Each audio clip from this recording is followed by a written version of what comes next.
Hello, guys. Welcome to yet another edition with Storytime with Ejairu. Wow, that actually sounded really good. The place that I did is my page name too. Storytime with Ejairu. How you check out? Anyway, let's put that aside and get back onto more pressing issues at hand. Before I continue, I don't know who needs to hear this. You may be going through some hard times in your marriage, in your relationship, in your home, difficult moments, down moments. But I can only tell you this: it can only get better. Things will get better. Today I'm talking about marriage, my personal experiences, and I'm able to laugh about it, talking about it smiling. But trust me, while I was going through certain moments back in the days, it wasn't laughable. It wasn't smileable. There were times I was actually smiling. God just actually gave me the grace to smile. I was smiling, but inside it wasn't funny. But by the grace of God, today I can talk about it. I can share the story and I can laugh about it. So it's the grace of God. So whatever it is you are going through, I just want you to know that there's light at the end of the tunnel. You have to apply the right principle, seek counsel if need be, and you'll do really well. Also, please pray, pray, pray. Do not relegate prayers to the background. When you're actually going through it, we cannot pray at that point. That's why we are encouraged as believers that we should pray without ceasing, because you don't know when this prayer will come in handy and kind of be a cover for you. And at those moments you will be going through such times, it's the prayer you had prayed initially that will kind of cover for you. And also, it's very important to have mentors, have spiritual leaders, have pillars who will be able to stand in the gap and pray along with you. Because really, really, really, prayer does great work for us when we are going through such challenges. In my own case, prayers really helped. Yes, there were times I couldn't pray, but I had pillars around who were standing in the gap for me. And I was able to pass through it by God's grace. And today it's history. So, in the same vein, God who saw me through will definitely see you through. Secondly, I don't want to use these stories to scare singles about getting married. Yes, marriage is actually enjoyable and interesting, but yes, there are high and low moments. But then through it all, through it all, through it all, trusting in God, we will get through it. So, single brothers, sisters, do not be afraid. Trust in God. Listen to some of all these points I'm raising, and by the grace of God, you will make the right decisions for yourself. It's very important also as singles to pray before your marriage, because if you don't pray sufficiently before you say I do, you go pray the prayer after marriage. I'm not scaring you, but I just want to be very real. That's one thing I promise myself, that whatever I get to talk about, I will be as real as possible. Yes, marriage is interesting. I'm smiling and I can talk about it. But then there are challenges that comes along with it. But if you are able to put in the work, trust in God, pray, you would smile. Marriage is sweet, oh, it's sweet. So let's get back to the discussion of today. The mindset I'll start with today is the misconception of happily ever after guaranteed after marriage. Yes, my wedding is also on day, and I'm going to live happily ever after with the man of my dreams. It's nice, it's a good aspiration. It happens that way in the Cinderella story, but it's not like that in marriage. Marriage requires effort, it requires continuous work, it requires commitment from both partners. Marriage is not a fairy tale with a smooth, guaranteed, happy ending. No, there will be challenges, there will be up and down. You need to together face the challenge that rises. You need to be able to work, make compromises when necessary together. Personally, for me, one of the most challenging and difficult situations I've ever faced in my life was after I got married. So you want to ask, where is the happily ever after I thought about before I got married? Well, now I've started enjoying it, but it wasn't automatic. Your marriage can be as enjoyable and as interesting as you intend it to be, as you put in the work. You cannot say you won't put in the work and you want to have that happily ever after. No. But if you're ready to put in the work, make the necessary compromise, make the necessary sacrifices, team up with your spouse, yes, you will get that happily ever after fairy tale ending you wished for. But it doesn't happen if you do not put in the work. So it's safe to say that fairy tale ending happily ever after is guaranteed if you are ready to put in the work. So it's just this being ready to put in the work that we do not add to this statement that is different. Put in the work, and yes, the happily ever after will be guaranteed. There is also this thought of I'm getting married and my spouse will fulfill all my need. Hmm. Marriage will provide love, okay, companionship, support. It is still not automatic. You have to make it work. But then it is quite unrealistic to expect your spouse to meet all your needs, fulfill your needs. That's quite unrealistic. In marriage, everyone have their own strengths, their weaknesses, their limitations and areas of growth. It's very important that yes, you get married, you are to maintain your own individuality and nurture your own interests, have your support system, but do not expect your spouse to fulfill all your needs. In marriage, you learn, you unlearn, and you relearn. Your spouse, all his life, he has been taking care of himself. He has been meeting his needs.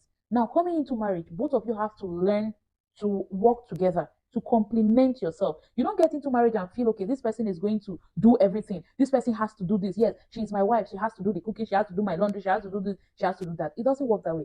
I was privileged to have a conversation with a young man. Funnily enough, what he said was the cooking he has to do for the rest of his life, the washing of clothes and plates he has to do for the rest of his life. He has done everything as a single man. So when he gets married, the wife is going to do all those things. I was like, wow, what a dream and aspiration. So imagine somebody like that. Anyway, I just told myself he's still young, he's not ready for marriage yet. Imagine you are going into marriage with that kind of mindset that my spouse will take care of me, my spouse will serve me. No, marriage, both of you are servants. Going into marriage with the thought of I'm going to serve my husband is going to serve me, it's much better, it's more realistic for both parties. But if you go and feel, oh, he's going to meet my needs, he's going to do this, he's going to do that, it doesn't work like that. There is no woman out there or no man out there that will meet your needs 100%. But yes, two of you can meet in the middle. You can teach her how to help you, and also vice versa. As you teach her how to help you, she will teach you how to help you, and you guys should find a middle ground. You know, one thing about marriage is you are complementing yourself. Like I've said before, your strengths most probably may be my own weakness. I'll lean on you in areas I'm weak, expecting you will cover for me in that area. The same vein, you will lean on me areas you are weak, and I'll cover for you. That's the only way it can work. But just bringing your entire load, your weight, and placing it on one person's head, it's not realistic. Just imagine you going into marriage expecting your spouse to meet all your needs, and your spouse also having that same kind of mindset and expectation. I want be who want help you? So there is no my spouse fulfilling all my needs. No. Remember, I said you are complete before you got married. You were an individual, a complete individual. So since you were complete before getting married, it's not as if your spouse is now the person to fulfill all your needs. No, you both work together, team up, and make it as enjoyable as possible. And also, in terms of expecting your spouse to fulfill all your needs, imagine as a single person, you are not a person who loves cooking. And fortunately or unfortunately, your spouse is also a person who is not so much of a kitchen person, be it a woman or a man. There are cases like that. You get married now and she is, let's say, the lady now, her strong suit is not in the kitchen because there are ladies like that. It's not supposed to be, but yes, there are ladies like that. What are you going to do? Are you going to run out? No. You are complete before you get married. You've been eating. You have expectations before you get married, yes, but it should not be an expectation that will be detrimental if it's not being met.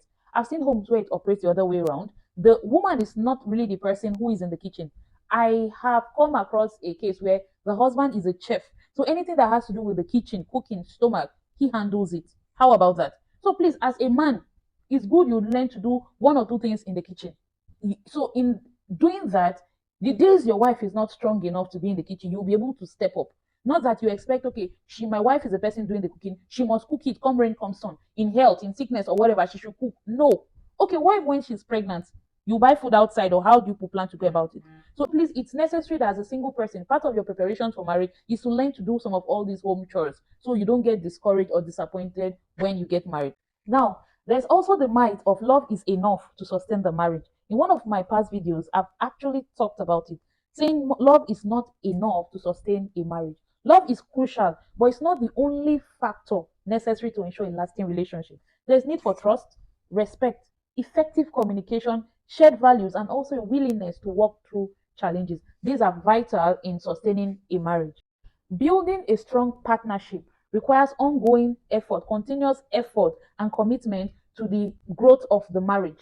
Only one person cannot make a marriage work. It has to be cooperation. Both of you have to come together in order to make the marriage work. Somebody will ask, what if I'm ready to make my marriage work and my spouse is not ready?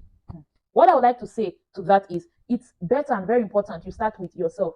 Do not say you want to make your marriage work and your husband must also come and make it work along with you. No, you may be the person who is having the vision. You may be the person who is aware of the current state of your home.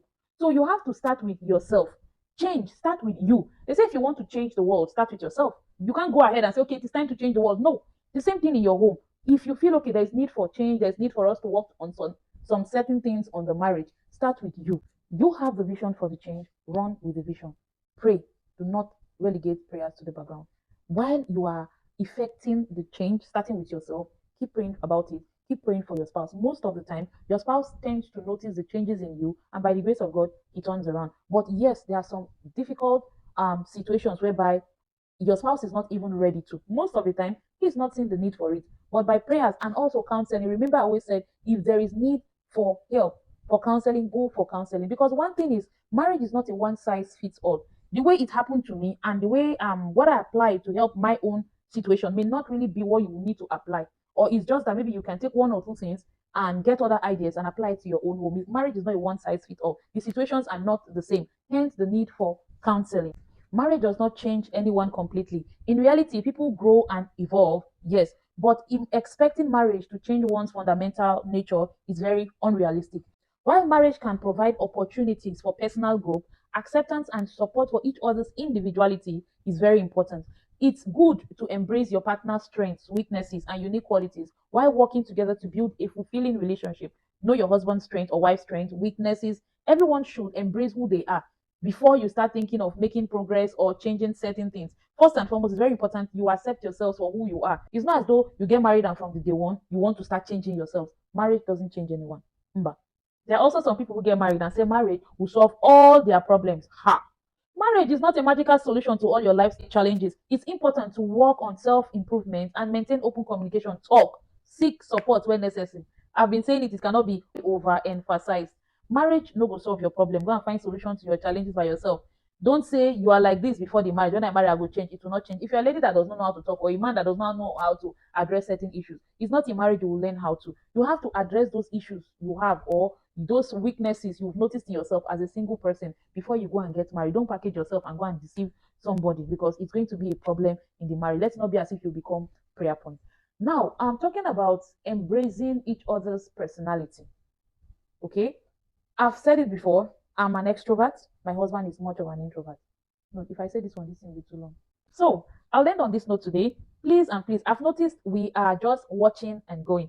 If you have any contribution, feel free to comment in the comment section. Or if you have a question or whatever it is, let me hear from you. It's more like I'm doing all the talking and you are just watching and going. I want to know what you think. Even if you don't agree with some of these things I'm saying, let me know. Mind you, I understand I said it's my own story I'm sharing, my own perspective. But I also want to know what you think. I also want to know your perspective. Because there are people around who are also reading the comment. They should be able to pick a thing or two from what you think, from your own story. So on this note, I would like to call it a day. Let's not forget to follow, subscribe if we haven't done so, and please share this video. Share this video. There are people out there who may learn a thing or two from what I'm sharing. The Lord will help us in Jesus' name. Have a great day.